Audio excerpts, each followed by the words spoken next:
I was just repotting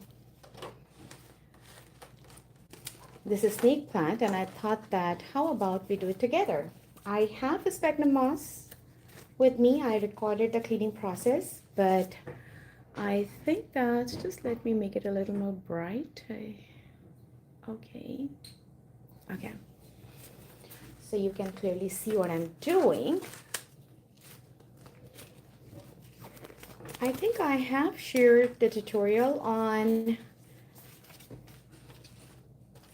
the snake plant repotting, but I thought it would be a good idea if we do it together.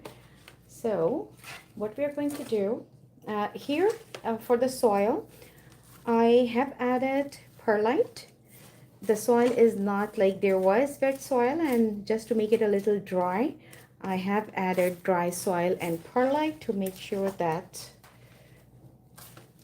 the after repotting snake plant do not get too much of moisture. So my plan is that I need to, because I need to prepare some giveaways. So for that, I want these snake plants in 3 different pots. These are 3 baby snake plants. So let's do it together. I thought it would be a good idea to go live and share it with you. And in case you have any questions, you will be able to ask.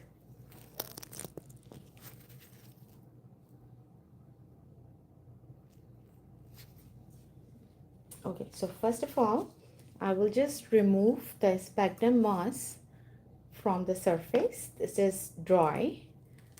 When I added that in the pot, it was live sphagnum moss, but now over the period of time it became dry. There was one dried piece of Sansevieria snake plant, so I have removed that too. Okay, so I will try with a spoon as deep as I can go. I can use some tool as well, but it is a small pot. These are the baby snake plants. I do not want to cause any damage to its roots. So I will just go and try to take it out without, as much as possible, without damaging the roots. I see that there are some people who are watching me right now. If you have any comments, any questions, you definitely can share with me. Okay. Now, let's see how the roots look like. Let me show you the roots.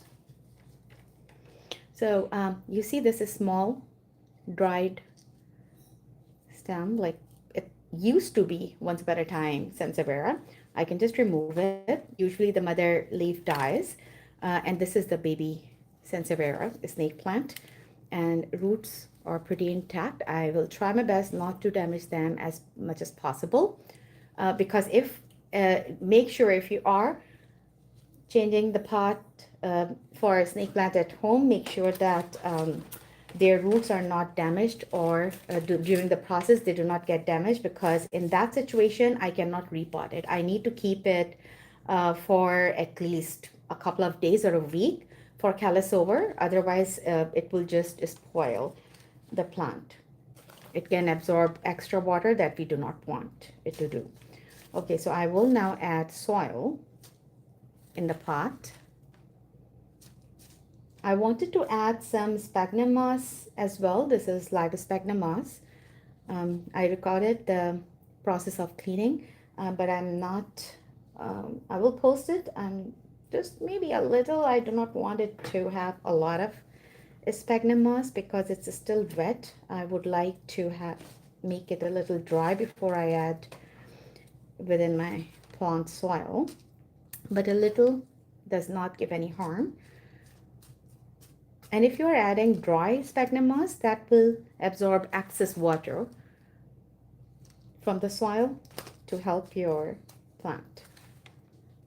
Okay, I think this is a good time that we can add. You can see the roots are not too deep, so even if we have some small container, a small pot, that also should be good. Okay, now adding that in the center of the pot.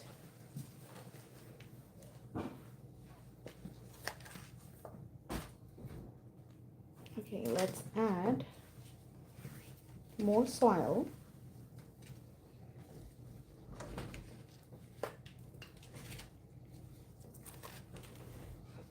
Have you tried keeping Sansevieria, a snake plant, at home? Do you have? How is your experience?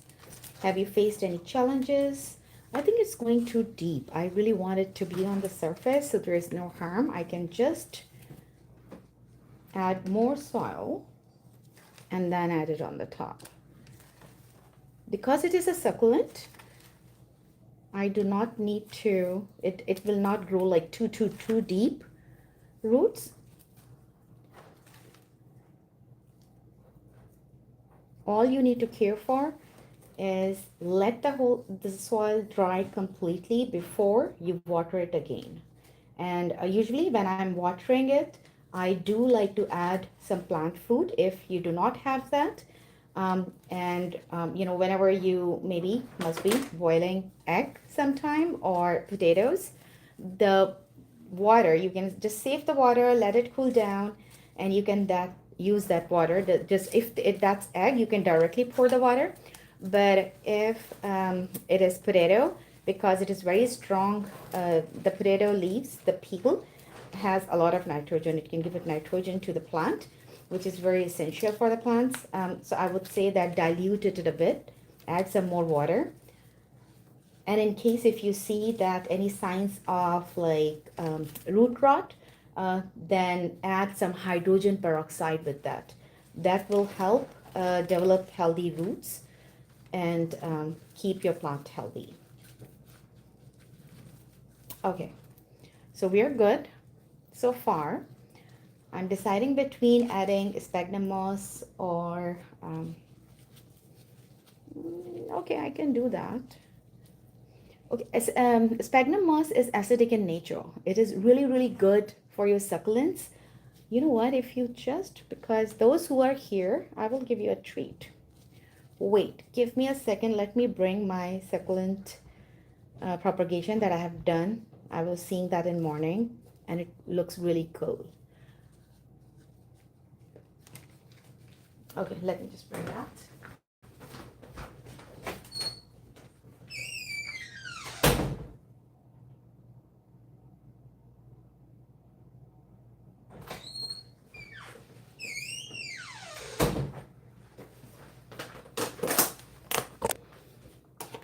Okay, so these are the succulents that I have propagated, and I just wanted to show you a sample that if you propagate anything, especially succulents in sphagnum moss, live sphagnum moss, what kind of result you can expect. So now you see that this box was completely tightly closed and it was like this from a couple of months.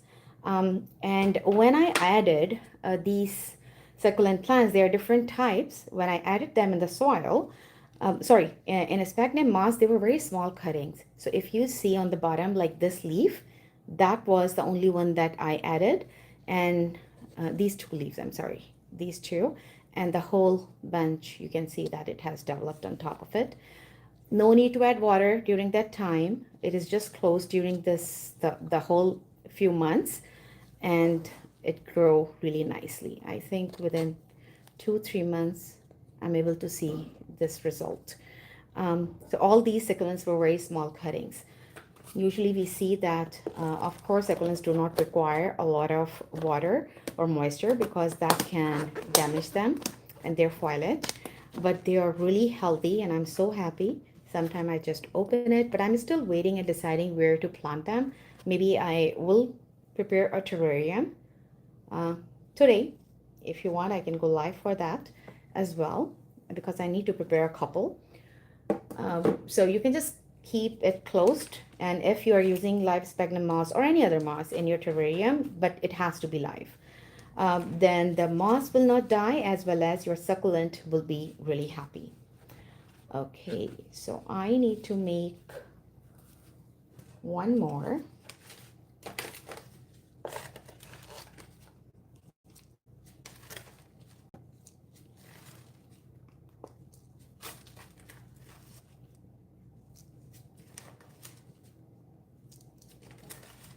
Where are you guys from? What plants you are more interested in? Do you like Sansevieria or not? Any comments?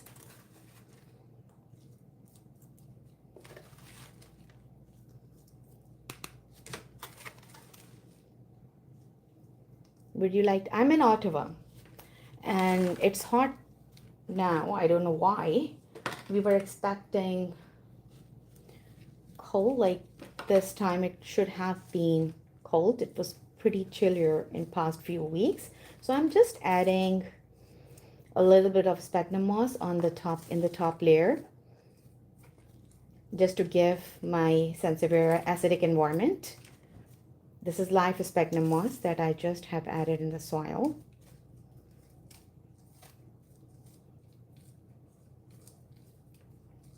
Okay, so this is the time when we can just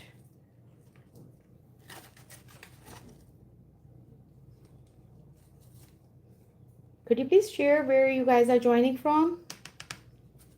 What plants you are more interested in? Anything. Share anything.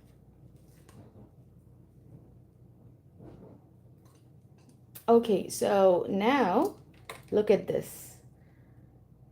This one has, this is beautiful. It has a lot of roots intact and pretty much have a good hold on the soil around the roots. So I will try not to damage it as much as possible. Again, I will repeat in case if you were not in the beginning of the conversation, make sure if you damage any of the roots while you are repotting Sansevieria, or we also call it a snake plant, let it callus over for at least a week. Do not put it in your plant because that will spoil your, it's a very healthy plant. I do not want it to get damaged. So it can really damage your plant. So I will just add it in the pot.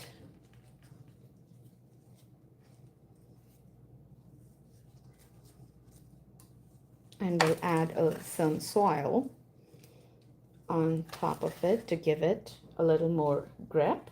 And the last layer would be sphagnum moss, as we did with the other one we just repotted. You can leave it like this as well. If you do not have live sphagnum moss, do not worry, because the sphagnum moss, one thing, like if it is, even if it's like dried up, dead, or live sphagnum moss, eventually if it is you're using it for the top layer of the plant, that's going to die in some time anyways, because as soon as it is dry, it just do not grow back. It's dead. It can only remain either in tight closed boxes alive, or let's say in terrariums, which is why I really love using sphagnum moss in terrariums. That's my best to go. But I have tried with sheet moss as well, tree moss, and they all have been really good for terrariums and for succulents as well. So I have added the sphagnum moss to give my succulent Sansevieria acidic environment. Now we have two. You see that? Let's check the roots of the last and the third. I would like to press it a little, or maybe I'll just add 2 stones on the corners of the plant to make sure that. Okay, so now this soil is pretty wet, so I'm not going to directly add the plant in the soil. I'm just going to take it out a little, not from the bottom, because the plant roots are not going to reach there anyways. So what will I do? I will just add a little bit of wet soil. And this is the kind of wet soil you should not be using when you're repotting. So this was, I prepared the pot for other plant, but now I'm using for Sansevieria. So I am mixing it with the dry soil a bit. What I can do further, I can add some dry sphagnum moss. The magic of dry sphagnum moss is that yes, it will create as an environment for my Sansevieria, but it will also absorb all the excess water. So my succulent will not have any excess water. And that's exactly what we want to do. Let's add it into the pot. Hey, don't come here.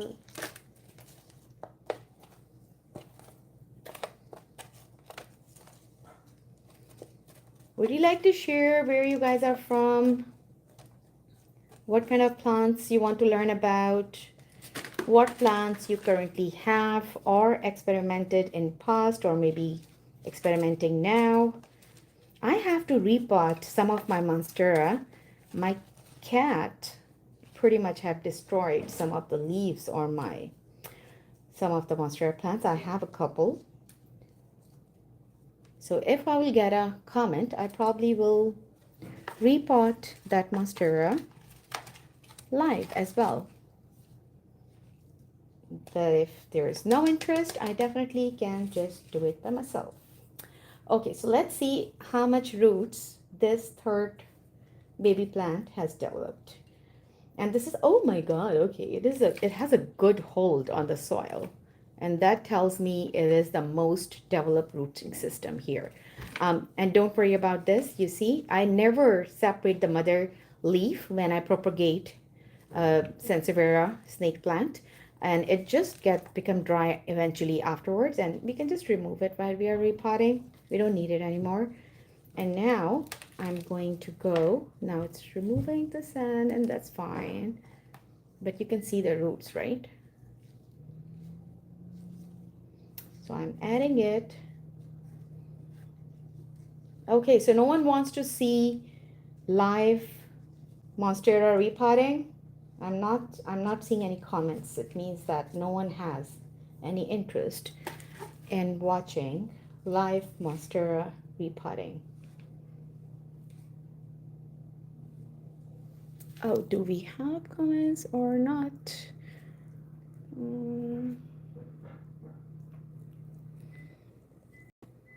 I would like to see all messages. Okay. Okay. I see there are people who are watching, but I'm not seeing any comments. Can you give me some sign or indication that you are able to hear me clearly? Oops, don't do that. I'm just bringing some sphagnum moss, adding sphagnum moss in your soil to make sure the topsoil is also not too wet. It's pretty much like you're preparing a recipe for your plant, which I don't mind because they're cute. Okay, I think this much sphagnum moss is good. Now we can hold it in the center and add soil plus sphagnum moss on the top. So in this one, I had to, you can see that this is something I didn't do with the last two pots because the soil wasn't that wet. But for this one, because the soil was wet and I really wanted to pot it right now, so I just added dried sphagnum moss that will just absorb all the extra moisture. And my plant would be a happy Sansevieria plant. Do you guys like Sansevieria? Do you know the benefits of Sansevieria? I have heard that if you are keeping a snake plant on your bedside, on your nightstand, that can really improve your sleep quality. And this is one of the plant that can create and generate most oxygen in the house. The other one is a spider plant and some others, but Sansevieria is also one of them. Okay, so now we have, let's do the last step and add some sphagnum moss on the top. That is live right now, but even after drying out, it will give the benefit will be there because it will keep absorbing extra moisture, and just make sure you are not adding too much because it can create a very thick layer on the top. And once that, and it happens with one of my plant, and the plant is bird of paradise, which I really love So when you water it, your sphagnum moss will take all the water, and your soil underneath will be dry, and you'll be surprised that, hey, I'm watering it every week, but my plant is dying and look dehydrated. Why? So just make sure this one mistake that you are not making, that do not make this Sansevieria layer too thick, because it can become a barrier between soil and water, and just absorb all the water, and your soil and plant will remain thirsty. So in case you have, and you are also fan of sphagnum moss and the acidic environment it can create for your plant, time to time make sure you're checking the soil as well. Just move it a bit and see that soil is fresh, your plant is not dehydrated. And ideally, if for the small plants, it's very easy to bottom water them, and that really can help with your plant health and do not let it spoil. So I'm just bringing all three together before I take a leave from the live stream. Do let me know how do you like it, and before leaving, those who might have joined late, just a sneak peek on the succulents, and why, to show you that why I like to propagate in the closed containers, all my succulents in sphagnum moss. The same reaction and the same results I have received with the sheet moss, deer moss, and the tree moss as well, but this is live sphagnum moss. I'm not sure if I will be able to show you some roots. Okay, yes, I can, but it's a mix of sphagnum moss and the roots, but you can see that how healthy it is, right? It's so juicy. Every time I see it, I feel like, oh my God, you are so juicy, but you cannot eat it. It's very inappropriate to call your plant juicy, but it is. I don't know what to do with that. Anyways, okay. So yes, sphagnum moss, live sphagnum moss, best for your succulent propagation. Adding into the soil of your succulents, because of its acidic nature. And if you have any questions, please leave your comments. If you want to know about any other plant, if you want me to go live with any other things you want to learn about any other plant, do let me know. And I definitely will answer your questions and take your requests. Thank you for joining in. Talk to you guys later. Have a great day. Night. Where are you from? Anyways, bye.